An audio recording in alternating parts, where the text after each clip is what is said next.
Whether you've been playing Black Ops 4 since the second Black Ops 4 went live, or if you're somebody that picks it up occasionally on weekends here and there, I'm sure that you've run into situations where you think, man, I really don't like these specialists going up against them. Insert name of specialist here is too overpowered, I can't counter him, I can't get a kill on him, whatever it may be. This is something that, again, I'm sure we can all relate to regardless of how much time we've put into Black Ops 4 already.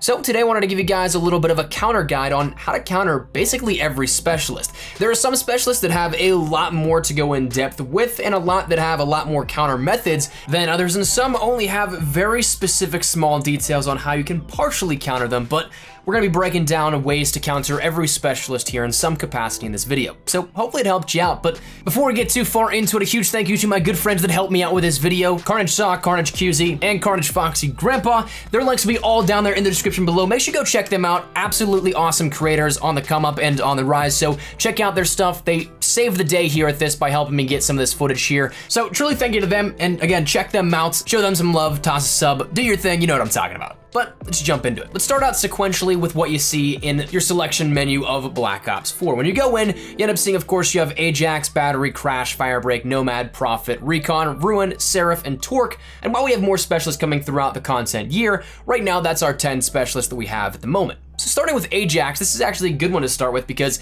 it's one that people are genuinely annoyed with and that really bug people in game, but it actually has a lot of counters compared to some of the other ones we'll talk about here at this one. The biggest key is to take advantage of either your own movements or Ajax's movement. Starting out with the Ajax movement, if you end up seeing a player that does have their shield out, their specialist ability activated with this, whenever they're moving, they are a lot more vulnerable. You can end up shooting them from behind, you can shoot them in the feet even, and that's something that you want to take advantage of, definitely. We'll get to it in just a second, but fortified shields are literally a tank in this game, so take advantage of him while he's on the move if you see him from a distance. But talking about your own mobility, you have the ability to get in the face of Ajax, which might actually be one of the better counters here for this, because if they're fortified, they're unlikely to move very much as is. So the best ways to approach this are to either use a stun of a concussion, or maybe if you're even playing as Ajax, a 9-bang as well. So you can throw a concussion, or even better again, that 9-bang if you are Ajax, but you wanna make sure that you hit that and land it right behind them or right in front of them if it is a 9-bang, because it will still blind the enemy, and therefore they'll be stunned, they won't be able to move, and you can just jump right around them and hit them in the back, shoot them in the back, whatever it may be, and that should helpfully counter it. But the key, of course, when they're fortified is you need to be behind them.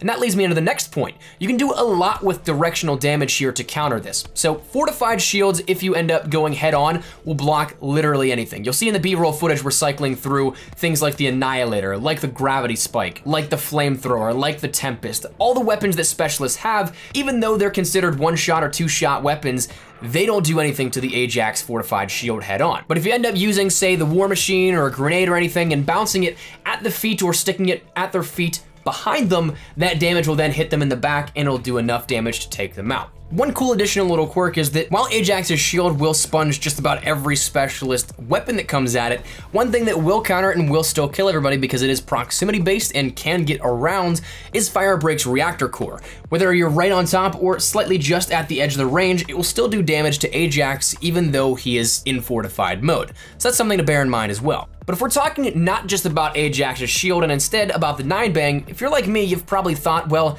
let me just queue up for the next game of Blackout or let me respawn already because I'm dead no matter what. It's not like CSGO where you can turn from a flash and not be blinded. If you're hit by a 9-bang, you're gonna be blinded.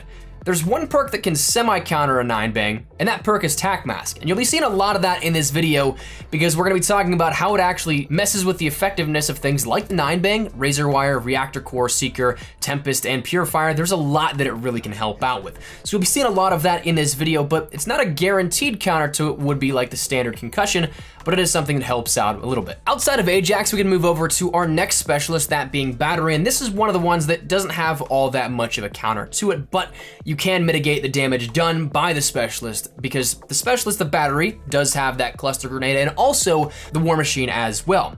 The only real counter here for this doesn't come down to anything in stealth perks, anything in terms of a perk we'll be talking about a lot in Engineer, but instead a perk of Flak Jacket. This is something that will lessen the explosive damage dealt from explosives by enemies. So when you take a look at this, it is kind of tough to test these out and get exact replicas of damage dealt from explosions simply because of the area and the bounces of clusters and all. all. But when you take a look at with and without Flak Jacket, the damage is of course a one-shot with the War Machine without, but around the same area of explosion, you can survive with a little bit of health as well. Direct impacts with both the Cluster Grenade and the War Machine, though, still do apply as one shot with or without the Flak Jacket, so it comes down to you hopefully getting a little lucky that your enemy isn't that precise with their aim and their explosives. But moving along over into Crash, this is again one that doesn't really have any counter since there's not much lethal danger present, but if you want to counter things like the additional 50 health that is added on to players, the best ways to do this are High Caliber 1 and 2 and FMJ 1 and 2. The upwards of High Caliber 2 will allow you to do more damage from the waist up, and with standard High Caliber, it'll do more damage to the head, so situationally it comes down to aim, bear that in mind, but it can do a little more damage and rip through that a little further. Upwards of FMJ2 will shred through body armor and allow for maximum damage against armored enemies, so if you have to worry about that 200 health player plus the armor sponging your damage, that's a good way to mitigate it as well. In terms of countering the Assault Pack, well, it really doesn't do much again to really hurt you other than giving the enemy player who activated it more score as players use it and people get kills with it. But if you really want to take out the Assault Pack, Engineer is your best friend here at this because it will show it all the way across the map. And you'll see again, as with the other things we talk about with Engineer later on in this video, you can see it anywhere on the map so long as it is active. So you'll have an idea of where it is and where to destroy it if you end up wanting those extra points by doing so. As for our next specialist of Firebreak, again, this really only comes down to one small counter, which doesn't ultimately counter everything and get rid of any chance of dying from it, but Tac Mask can be your best friend against Firebreaks. Whether it be against the Purifier or against the Reactor Core, it lessens the amount of damage that you take from either of them. So at range, of course, this is where you're going to really see the focus on things like the Purifier and the ability to see that extension of life. If you're up close and personal, Tac Mask is of course great, but it's not gonna help you whenever a flamethrower is down your throat. So Tac Mask will allow you to withstand that fire damage a little further. But when you take a look at the Reactor Core, this is one that actually for me was rather intriguing to look at as well, because without Tac Mask, you died through one Reactor Core, but with Tac Mask, at range, you could end up surviving the entirety of it, plus some of a secondary Reactor Core. Now, up on top, of course, standing still, you're probably not gonna be doing right next to a guy with a Reactor Core. It does take just about the entire Reactor Core to kill you. You will die, but again, assuming you're moving even slightly out of that point-blank range of the Reactor Core, you should be okay. But that's the counter for Firebreak. Again, it doesn't completely dismiss the possibility of dying to it, but it helps to lessen the chance of it. In terms of Nomad, this is one that I'm sure a lot of players once again want to know because you have things like Mesh Mines and the K9 unit, which are incredibly irritating and annoying to go up against no matter what way you spin it. For Mesh Mines, Engineer will show off the Mesh Mines and give them away. And honestly, I couldn't tell you how many times that I've gone through random areas thinking, you know what, this should be safe, but the scenario often is when you think about the plays that you may make, a lot of players might not, and they might place them in random spots. So Engineer will definitely help. Of course, that'll give you your red indicator on your screen as to when you're coming up to enemy equipment, and it should give you that heads up so you don't cross through them. As for Juno, the K9 unit, it's one of few specialist items that I've seen constant talk about how it is incredibly annoying.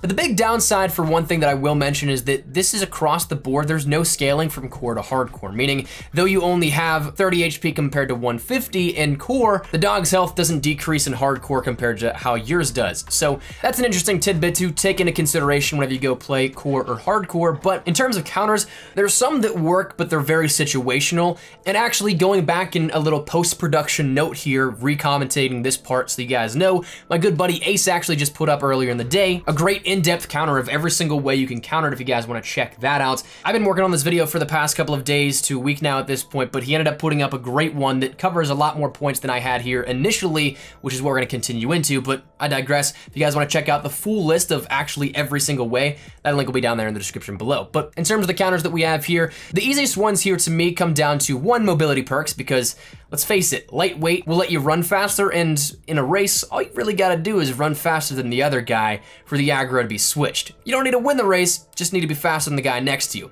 Dexterity is another great one that will allow you to mantle barriers and get higher ground if you need to get a quick escape here out of this. But also there are two situational ones that, one, if you have torque equipped, you can end up putting your razor wire or your barricade down. The razor wire is actually probably the better of the two, because if you step into the razor wire, the dog can't go in because it will take damage willingly by jumping jumping into the wire, so it kind of just like runs around you. It doesn't really keep looking for you, it just stays there almost waiting for you to come out, but it doesn't come after you, it doesn't go away, but it's a great way to stop the dog and then take it out. The barricade is something that only works if you're in a corner with this. It will jump around the side of it if it's not in a corner, but if you are in a corner, it'll attack the barricade and therefore eventually take itself out. Additionally, another counter for the dog is one that actually stuns it with the operator mod of the strobe light on the SG-12. When it comes at you, if you aim down sight, it activates the operator mod and it will stun the dog by blinding it, and for a good 3 seconds or so, it'll be incapacitated. You could take it out yourself, but this is something that only lasts once per your life, not once per dog life or many times in one sitting. So you can't consistently spam it, but if you do it once, it should be enough to take it out with a full mag of the SG-12. Up next is Prophet, and I'll be honest, I don't know if I've encountered more than 2 to 3 Tempest the entirety of Black Ops 4 since launch. I saw way more of them in the beta than in the full build, but that might just be me. But regardless, as for a Tempest counter, mobility and tac mask are a decent way to do this because movement won't always save you, but if you're mobile, it can mess with the player's aim, and so therefore you'll have a better chance of survival. But tac mask is another great way to approach this because it dampens the effect of the damage both initially and over time as you're down.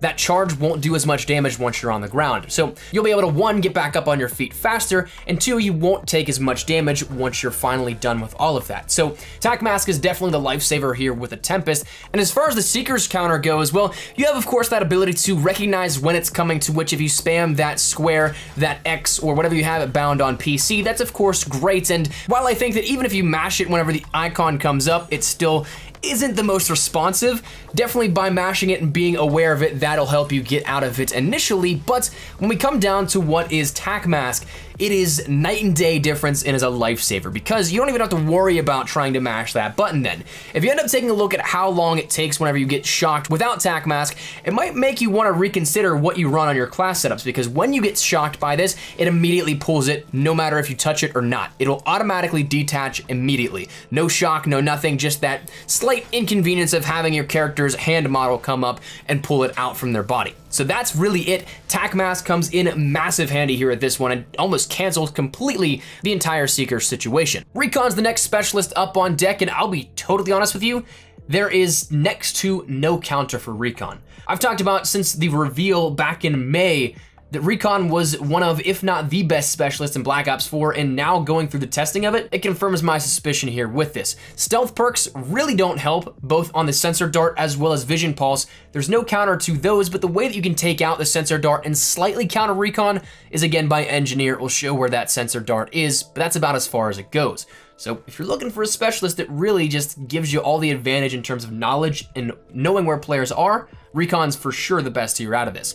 In terms of Ruin, this is again another one that doesn't really have much of a counter, because if you take a look at the statistics and properties of the Grav Slam, well, it's pretty much a wall where it's infinite damage and then no damage. And once you cross that threshold, there's no really one way of having one leg in and one out. As soon as you cross that by even a toe, you're done. You're gonna die here with that. But in terms of the grapple, this you can simply counter by tracking the enemy. That's the best thing that I have here for this and the best tip out of it. If you have the angle, they should be relatively easy to track as they grapple, and with multiplayer still being hit scan, you shouldn't have to compensate for any bullet time or lead or anything like that. But that's something that will help out, even if in the slightest. In terms of Seraph, this one was actually kind of surprising to me. Whenever we took a look at the beacon, the spawn beacon, the best way to take this out and to counter this is simply, once again, engineer. It shows the equipment. But the Annihilator was interesting to me because you end up having a couple of different counters that will sponge this damage, but through specialists. There's not really much that helps you out if somebody has an Annihilator and you don't have anything but your bare gun. But you end up having the ability with Torque's Barricade, it will stop 4 shots of the Annihilator before it ends up blowing up and giving away your cover.